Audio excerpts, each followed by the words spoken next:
Hello everyone, welcome and welcome back to my channel reaction with Pooja. और मैं हूँ पूजा। तो फ्रेंड्स, अभी थोड़ी देर पहले सपना की लाइव हुई थी और वो लाइव आप सब ने देखी होगी कि किस तरीके से सपना उस लाइव में परेशान थी, रो रही थी और झक मार रही थी अपनी ज़िंदगी पे, अपनी किस्मत पे, यही कह सकते हैं हम। लेकिन ये देख के उसके हेटर्स बहुत खुश हुए होंगे, बहुत खुश, है ना। खुश तो बहुत हुए होंगे यार कि रो रही है। यही दिन तो हमें देखना था जब तुम तड़प तड़प के रोओगी और जब तुम्हारी कहीं नहीं सुनी जाएगी। ऐसा ही कुछ सोच रहे थे हेटर्स। और अब बहुत सारे सपना के हेटर्स हैं जो वीडियोस भी बनाते हैं, उनकी धड़ाधड़ वीडियोस आ रही हैं कि रिकॉर्डिंग रानी ने ऐसा करा, रिकॉर्डिंग रानी ने गलत जगह पंगा ले लिया, रिकॉर्डिंग रानी ऐसी, रिकॉर्डिंग रानी वैसी। तो पहली चीज़ की जो हेटर्स की तरफ से वीडियो आ रही थी कि रिकॉर्डिंग रानी ने गलत जगह पंगा ले लिया। देखो, अगर वो इतनी शातिर है ना, जितनी शातिर तुम लोग उसे साबित करने पे लगे हो, तो अगर वो इतनी शातिर है तो वो इतनी बड़ी गलती कतई नहीं करेगी कि खुद के पैर पे खुद कुल्हाड़ी मारे और अपने पैर काट ले, है ना। क्योंकि वो तो बहुत शातिर है, उसे तो सब कुछ पता है।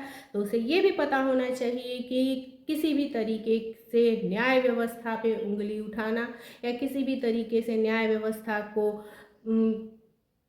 ये कहना कि हमारी नहीं सुनी जा रही है जबकि आपके साथ सब कुछ सही हो रहा है, गलत है।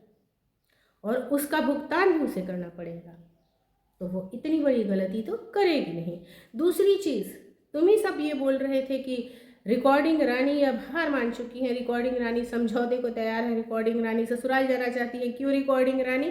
ससुराल तो तुम तभी जा पाओगी जब तुम माफ़ी मांगोगी, जब तुम गिड़गिड़ाओगी और सोशल मीडिया पे ससुराल के पक्ष के लोगों से, यानी कि सास ससुर से और उन सारे रिश्तेदारों से माफ़ी मांगोगी जिनको तुमने डिफेम करने की कोशिश करी है सोशल मीडिया पे।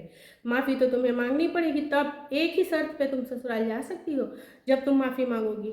तो तुम लोगों को तो अपने इस बात का जवाब खुद मिल गया होगा कि नहीं, उसे किसी से माफ़ी मांगने की ज़रूरत नहीं है, वो जाना ही नहीं चाहती ससुराल। क्योंकि अगर वो जाना चाहती ससुराल तो वो थाने कतई नहीं जाती। और जब वो थाने गई है या उसने ये प्रूव कर दिया कि उसे ससुराल नहीं जाना, उसे चाहिए न्याय। Justice for Rajveer, justice for सपना। अब हम कहेंगे जस्टिस फॉर सपना।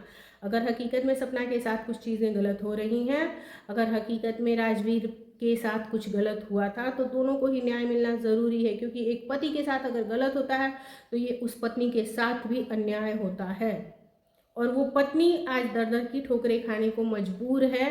तो जिन भी लोगों की वजह से मजबूर है, हमें बिल्कुल नहीं पता कि वो किन लोगों की वजह से परेशान है और इस घटना के पीछे कौन से लोग हैं, बिल्कुल भी नहीं पता। लेकिन अगर कुछ लोग हैं इस घटना के पीछे, अगर ये डेथ नॉर्मल डेथ नहीं, एक प्लान्ड एक्सीडेंटल मर्डर है, तो फिर इसकी जांच होनी ही चाहिए। और सपना को इसके लिए, देखो सपना, तुम्हें पेशेंस रखना पड़ेगा, तुम्हें धैर्य रखना पड़ेगा। तुम ऐसे रो के अपने दुश्मनों को मजबूत नहीं बना सकती, तुम खुद कमज़ोर बन के अपने दुश्मनों को मजबूत नहीं कर सकती। तुम्हें ये धैर्य रखना होगा कि तुम जो लड़ाई लड़ रही हो वो इतनी आसान नहीं है। तुम्हें ये धैर्य रखना होगा कि तुम जिस लड़ाई के लिए उतरी हो उस लड़ाई में तुम्हें बहुत समय लगेगा। तुम्हें संयम से काम लेना है, तुम्हें समय देना है। एक बार तुम्हारी नहीं सुनी जाएगी, दूसरी बार तुम्हारी नहीं सुनी जाएगी, तीसरी बार तुम्हारी ज़रूर सुनी जाएगी। और तुम्हें पूरे विश्वास के साथ उस तीसरी, चौथी, पांचवी बारी का इंतज़ार करना है जब तुम्हारी सुनी जाएगी। क्योंकि ये वो सारे लोग हैं जो नहीं चाहते कि तुम अपनी बातों को सुनाने के लिए, अपनी बातों को रखने के लिए बार बार बार बार कानून का सहारा लेने जाओ। ये तुम्हें कमज़ोर करना चाहते हैं। कानून पे भरोसा रखो, कानून सबकी सुनता है। पुलिस प्रशासन, न्याय व्यवस्था सब आम नागरिकों के लिए ही बनी है। अगर इन्हें पैसा खा के काम करना होता तो फिर कोई भी व्यक्ति जो पैसे वाला है या जिसके पास इनफ मनी है, वो सिर्फ और सिर्फ गलत काम धड़ल्ले से करता, क्योंकि उसे पता होता कि वो पुलिस प्रशासन को जो है वो पैसे खिला देगा, पैसे दे देगा और उसका काम आसानी से हो जाएगा। तो इस तरीके की गलत फहमियों को अपने दिमाग में ना आने दो। अगर तुम्हारी बातें नहीं सुनी जा रही हैं तो उसके अन्य कारण भी हो सकते हैं। जिसकी वजह से तुम्हारी बातों को नहीं सुना जा रहा है, या औरत होने के नाम पे, देखो हमारे समाज का एक कड़वा सत्य है कि जो औरत होती है ना, अगर वो कमज़ोर है, यानी कि उसके पास किसी मर्द का सहारा नहीं है, उसके पास पति का सहारा नहीं है, तो वो कमज़ोर है और उसकी नहीं सुनी जाती है। और चूंकि सपना के मायके वाले भी इतने स्ट्रांग नहीं है कि वो स्ट्रांगली उसका सपोर्ट कर सके, वो जाके लड़ सकें, तो ये लड़ाई सपना को फ्रंट फेस पे आके ही लड़नी है, खुद ही लड़नी है। और सपना इतनी स्ट्रांग है क्योंकि उसे पता है कि उसे अपने पति को न्याय दिलाना है, उसे अपनी 2 बच्चियों को न्याय दिलाना है, जिनके सर से किसी की भी गलती की वजह से बाप का साया उठ गया। तो अपने पति को न्याय दिलाना है, खुद को न्याय दिलाना है, और अपनी 2 बच्चियों को न्याय दिलाना है, उन बूढ़े माँ बाप को भी न्याय दिलाना है, क्योंकि उन्होंने भी अपना बेटा खोया है। आज वो किसी भी मजबूरी में है, आज वो किसी भी भ्रम में है, अगर उन्हें नहीं दिख रहा कि उनकी बहू क्या करना चाह रही है, उन्हें नहीं दिख रहा कि उनकी बहू उनके भले के लिए ही जो भी करना चाह रही है वो करना चाह रही है, तो इसमें उनकी बहुत, मैं सिर्फ ये कह सकती हूँ कि ये उनकी गलती है, उनका भ्रम है। उन्हें अपने इस भ्रम को दूर करने की ज़रूरत है, क्योंकि आपकी बहू जो भी कर रही है वो सिर्फ और सिर्फ आपके ही बेटे को इंसाफ दिलाने के लिए कर रही है।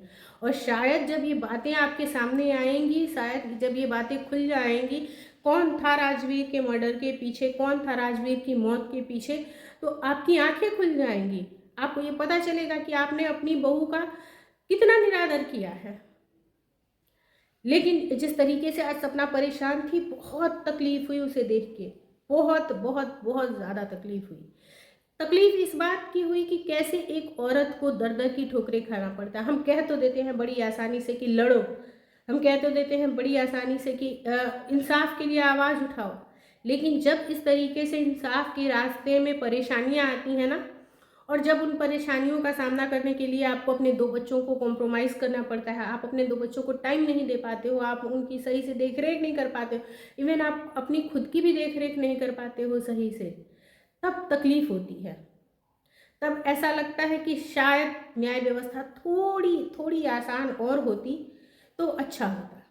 लेकिन ये जो सही और गलत के रास्ते हैं ना, ये भगवान के लिए भी बड़े मुश्किल थे। आप मैं सपना से यही बोलना चाहूँगी कि देखो, जब जब धर्म की लड़ाई हुई है, धर्म और अधर्म की लड़ाई हुई है, तब तब देखो देवताओं को भी कितनी परेशानियाँ सहनी पड़ी हैं। उन्होंने भी बहुत कुछ बर्दाश्त किया है, बहुत कुछ सहा है, उसके बाद लेकिन अंत में जीत किसकी हुई है, तो धर्म की ही जीत हुई है, सत्य की ही जीत हुई है। तो सत्य सर्वदा विजयी होता है, इस बात को हमेशा ध्यान में रखना। और तुम परेशान ना हो, तुम्हें थोड़ा धैर्य रखने की, थोड़ा धीरज रखने की ज़रूरत है, क्योंकि जो हेटर्स हैं वो तो यही चाहते हैं कि आप परेशान हो, आप रो, आप टूटो और आप कमरे के किसी कोने में बैठ जाओ। इवन कुछ हेटर्स तो ये बोल रहे हैं कि ये सोशल मीडिया छोड़ दे, 1 करोड़ रुपए तो है इसके खाते में। अरे यार, तुम सब क्या हो, एक प्रॉपर्टी लेने निकलो, तुम्हें पता चल जाएगी कि 1 करोड़ रुपए की औकात क्या होती है। तुम एक अच्छी गाड़ी लेने निकलो, तुम्हें पता चल जाएगी कि 50 लाख रुपए की औकात क्या होती है। तुम ऐसे बातों पे आ जाते हो कि इसे सोशल मीडिया छोड़ देना चाहिए, और बच्चियों को किसके हवाले छोड़ देना चाहिए, उस 1 करोड़ रुपए के हवाले। 1 करोड़ रुपए में 2 बच्चियों का पालन पोषण, शादी ब्याह, पढ़ाई लिखाई सब कुछ हो जाएगा। क्यों छोड़े वो, क्यों ही छोड़े। जो भविष्य वो अपनी बच्चियों को मेहनत करके दे सकती है, वो सिर्फ 1 करोड़ रुपए को फिक्स करके और बैठ जाए और उनका भविष्य चौपट कर दे, अपना भी भविष्य चौपट कर ले। ये चाहते हो तुम। ये जितने भी हेटर्स हैं, पता नहीं किस मिट्टी के बने हैं, इनके अंदर कोई भी मानवता नहीं बची है। इन्हें बिल्कुल नहीं दिख रहा कि एक औरत, एक अकेली औरत किस तरीके से अपने 2 बच्चों को लेकर सफ़र कर रही है। अगर वो गलत होती तो वो कतई अपना ससुराल नहीं छोड़ती, अगर वो गलत होती तो ससुराल छोड़ने के बाद भी वो ऐसे इस तरीके से, जिस तरीके से सपना आज लड़ाई लड़ने की कोशिश कर रही है, वो बिल्कुल नहीं करती, क्योंकि उसे पता है कि अगर वो गलत है तो कल को वो साल भर, 2 साल, 3 साल बाद वो गलत साबित होगी और होगी। तो यहाँ आप पहले ही निर्णय लेके मत बैठो कि वो सही है कि वो गलत है।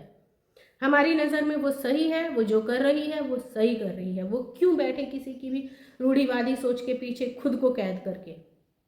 जब वो उड़ सकती है, जब वो कर सकती है और जब वो सब कुछ हासिल करके अपने बच्चों को दे सकती है, तो उसे माँ और बाप दोनों बन के रहने की ज़रूरत है। और स्ट्रांग बनो सपना, न्याय व्यवस्था पे भरोसा रखो, तुम्हारे साथ सब कुछ अच्छा होगा। और जिस तरीके की बातें निकल के सामने आई हैं कि सपना को बहुत सारे लोगों का सपोर्ट मिलने वाला है, तो प्लीज़ सपोर्ट सपना, सपना को सपोर्ट कीजिए, सपना को हौसला दीजिए, सपना को हिम्मत दीजिए। Justice for Rajveer, justice for Sapna. चलिए फ्रेंड्स, हम मिलते हैं नेक्स्ट वीडियो में। Till then take care, bye bye.